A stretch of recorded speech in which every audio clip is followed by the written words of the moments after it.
So, a lot of the time on this channel thing here, when I review books, I tend to do with a bit, I wouldn't say necessarily modern books, but newer books. So, I got the opportunity to get this book here, and it is it's not an old fantasy, but compared to like most of the books I review and read are 2010 and newer, this one being 1994. It's okay. It is 33 years old. It's older than I am. So, yeah. Alright, I was pleasantly surprised, like being able to find it in a non-used bookstore. So, therefore, I thought, why not? Even if it was in a used bookstore, but yeah, I thought it was nice. I wanted to try it. So, let's talk about it on the story graph first. This is where I, of course, track all of the books I read and that I reuse instead of Goodreads.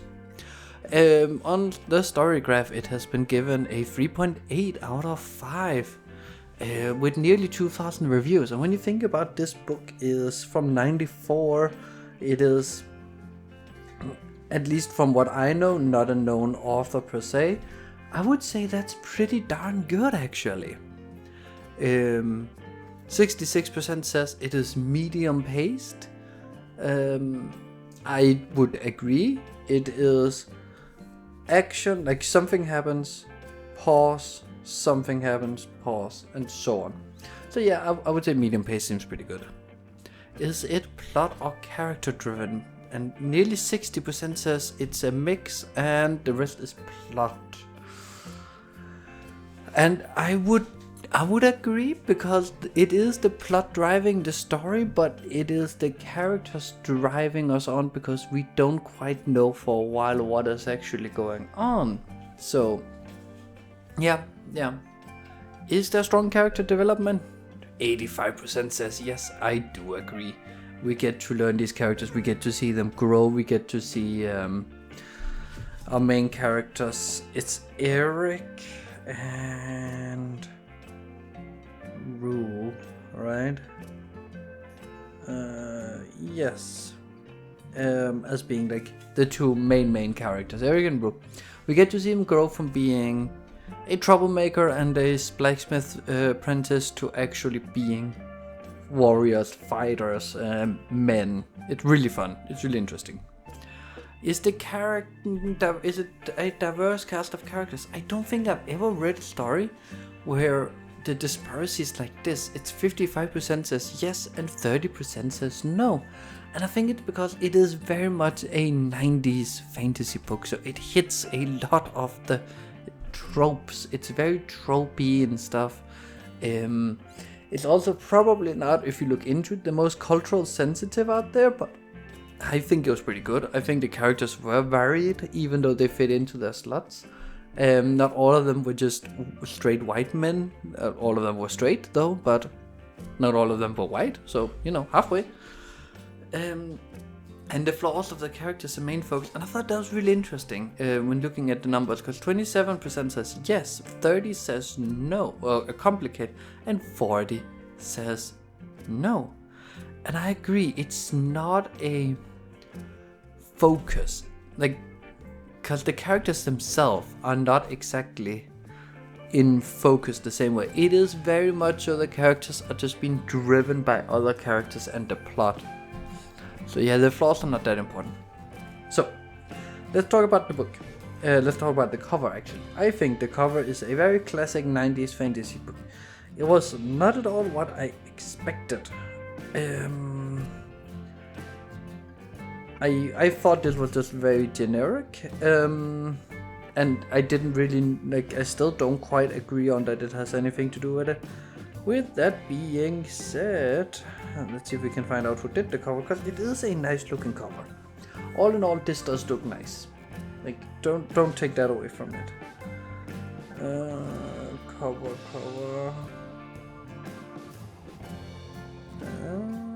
I don't think I can find it. No. That's annoying. Oops. Slipped. No, it does not say that. That is sad. Because it is. Although I say like it's a pretty standout cover and all, it's not a bad cover per se. It just, to me, doesn't fit the story. Oh well. Alright.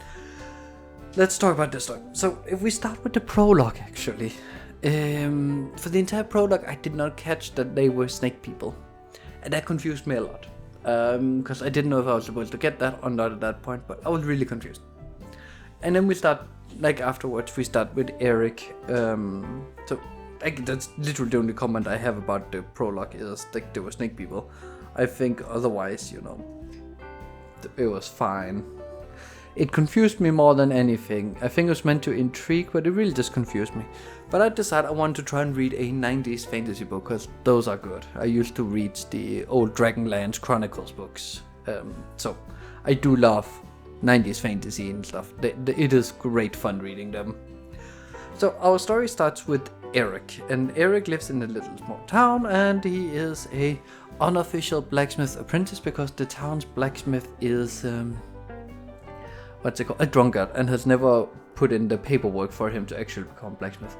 Now, Eric is also the bastard son of the local lord, Von Drakmor, where it has never been publicly denied, which means Eric is allowed to use the name Von Drakmor. It later on, it actually becomes important later on. And every time, that the Lord visits the city or the village, his mom pulls him up and be like, will you acknowledge your son now? And the guy goes, no. Well, no comment actually. So, Eric works as a blacksmith, and then one day the blacksmith, like drunkard master guy, dies, and Eric takes over the forge. And he's like 15 or something like that. And he takes over for quite a while, and then a actual master blacksmith who's seen wars and stuff and worked with the highest of ranked shows up and says, oh, the Blacksmith League have sent me to take care of this smithy because it needs a blacksmith and blah blah blah. There's a lot of politics going on, and he ends up taking on Eric as an apprentice, and Eric learns more than he ever had. He learns a lot about the finer details, and it's great fun. It's really, really, really good. It's interesting. It was actually what I was hoping the entire book was going to be about. And then the Lord, the Duke, I think his title is, gets very sick and decides to travel around in his dukedom and visit all the villages one last time. And he comes by and stays for a while. And here we meet Eric's two half-brothers, who is very much not interested in him, and he's not particularly interested in them either. But he ends up killing Stefan, and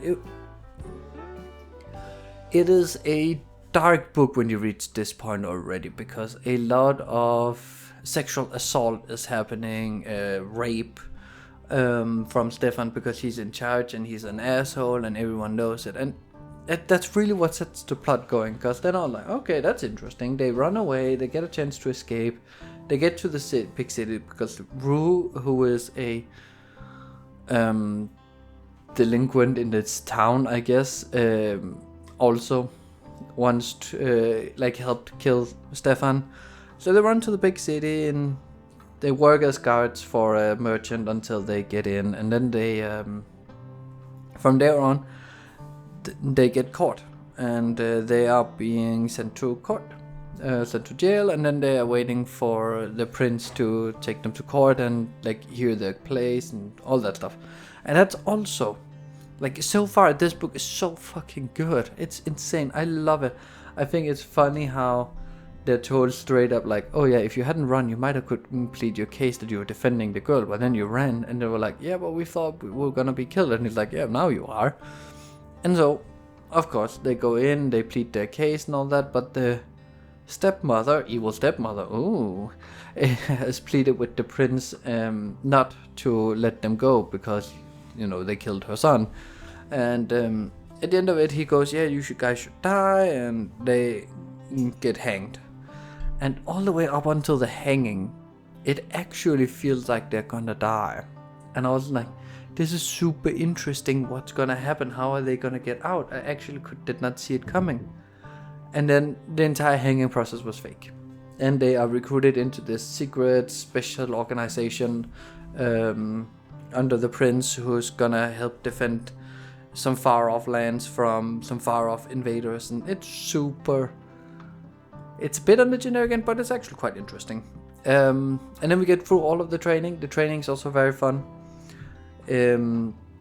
So far I was having great fun, but then we reach I guess you could say the part where they get to the new land, which is like half the book in, and that's where the book kind of for me fell apart a little bit. I thought it was great fun how they were training up. I thought it was great fun learning all the blacksmith stuff, and I was really hoping the blacksmithing would be something more, but it really wasn't.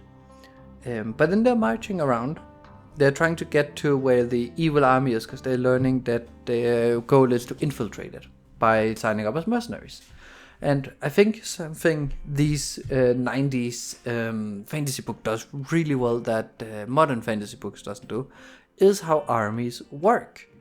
Because this group of armies here is of course supposed to be mercenaries, so they are not trained soldiers per se, but they are actual trained soldiers. So they of course are spending a lot of time every time they do camp for a longer time anyway, building up a barricade with a gate, and they're building a dry mode, like they're building all stuff. And when you think about that, is actually what happened a lot of the times in medieval and ancient times when they were defending a camp. They would build up a palisade, they would build a dry mode, if possible even a proper wet mode with water, to protect themselves from being attacked. So of course a lot of time is spent here on showing us that and teaching Eric and Rue and all the other newcomers how it's done. And there end up being quite a lot of characters. All the while this is going on, we also have this being in the best 90s faction, because we have the Hall of Worlds. And it is basically like the Marvel DC equivalent here of just a labyrinth of doors to different universes and stuff, and it is goofy, it's weird, it really does not make sense, and I love it. It is like a 90s fantasy perfect. And this sorceress Miranda, who's looking for another more powerful sorcerer to help her out defend the world from these snake people who's gonna be invading her world.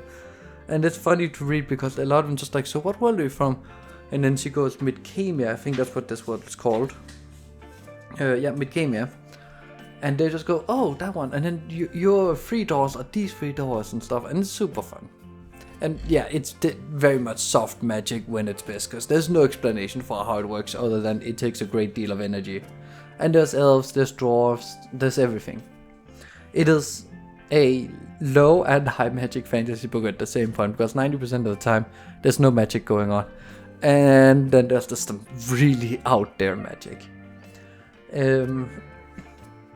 But yeah, then they of course get to join the army, and that's pretty fun. It's fun seeing them being part of the evil army and having to work along with the snake people and kind of gather their trust and talking with them. Like all of that. The book is fun. The book is interesting, and I'm gonna when talking about this book and the part where they're part of the mercenary group, it felt like it was such a long time though. It really felt like it was very, very long, but it wasn't that much time spent in the grand scheme of things, so they quite quickly get away, and they get into this ancient hall where, like, we don't even know what is actually going on, but the ancient hall, lots of magic, and the snake people are doing something, and it has all of these. I guess what I could say is what I like about fantasy books are when they slow it down. Because again, they slowed it down when they're walking through this area here and they're all being scared and nervous. And I thought that was really interesting too, and really fun. It does in many ways feel a bit like a D&D adventure. I could definitely see this one being converted into being a D&D module. So, but then they get out, they escape, they find out that the snake people don't really know who they are, just that they're bad. So, and then another mercenary group was set up at the exit of where they're from to stop them. and being like these overpowered soldier special forces basically that they are, they take over this mercenary group's camp.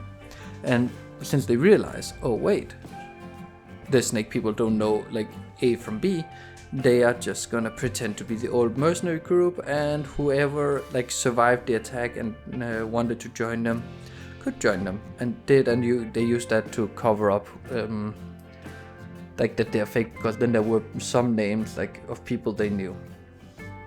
It's interesting, it's fun, it's a little weird. All the time when going through this, there's this feeling of, where are we going with this? What's the plan here?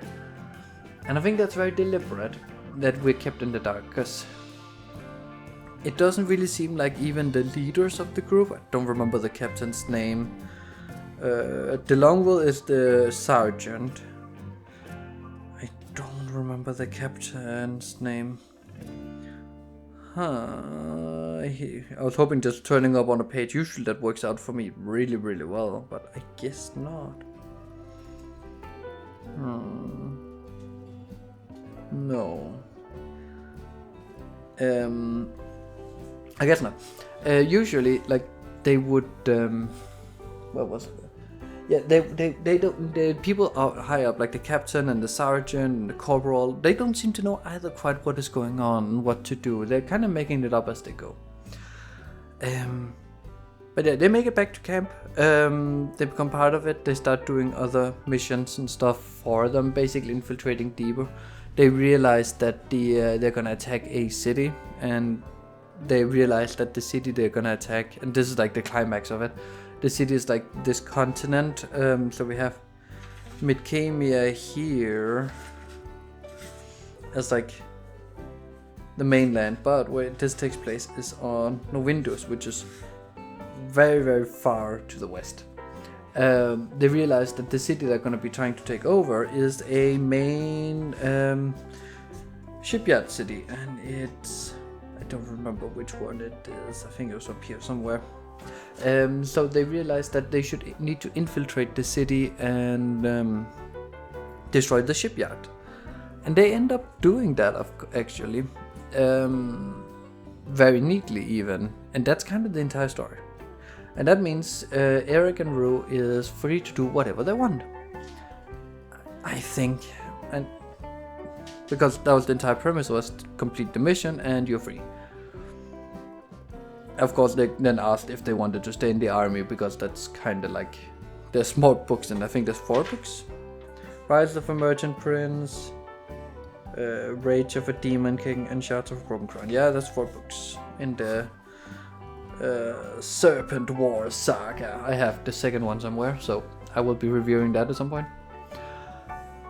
But yeah, let's talk about like overall thoughts with it. It is very much a 90s fantasy book in every way possible. It is both very, very good and very weird to read. It is funny, it is dated in some ways, and it is tropey, but I also think Feist did some interesting things, and I really think this is a good book. If you want to try and read it's not quite a Dragonlance-esque book, because there's not that many like elves and stuff. It's not that heavy of a D&D book, but if you want to read something from the same era with the same, not whimsical, but still like darkness to it and like magic and fantasy level, this is a really good book. I think it's an interesting story. I think it's funny, and I think it is way different from anything you would find out in, like, of newer books. So definitely, if you want to try something different, and this is a good read. Would I recommend it? Yes, I would. And I am very hooked on reading the next one. But yeah, I am gonna put it down a little, because I need to read something lighter, because it is also a bit dense. They tend to be these older fantasy books. So I'm gonna read something lighter, and then we're gonna look at The Lost Fleet as the next one. So yeah, leave a like, comment, and subscribe for more.